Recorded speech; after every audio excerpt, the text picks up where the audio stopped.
So ni kunafa mencekik yang viral ni. Yang ni kita nak buat kunafa strawberry series yang pertama dekat dalam Johor. 27 ni boleh pilih 2 coklat. Kita ada 7 jenis lah. Matcha strawberry. Yang ni strawberry. Lepas tu yang ni matcha. Kita buat sendiri. Ni coklat matcha. Korang boleh pilih 2 coklat lah.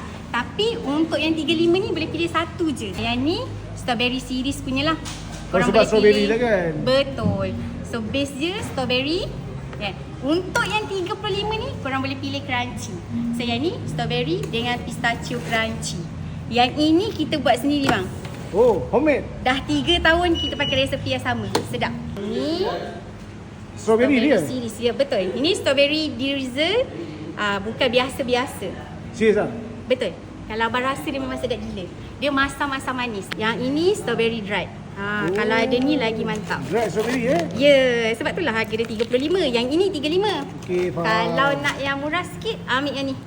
Matcha strawberry. Tapi kalau korang tak minat dengan matcha, boleh je tukar yang lain. Yang ni 35? 35, 27. So ni kita nak buat strawberry Yakult. Ini strawberry sauce. Bawang Yakult. Yakult Oh, ni lah ada strawberry Yakult. Yes. Berapa ringgit tadi? Yang ni RM10 sahaja. Yakult merah, Yakult biru. Yakult merah. So untuk collab sampai bila ni?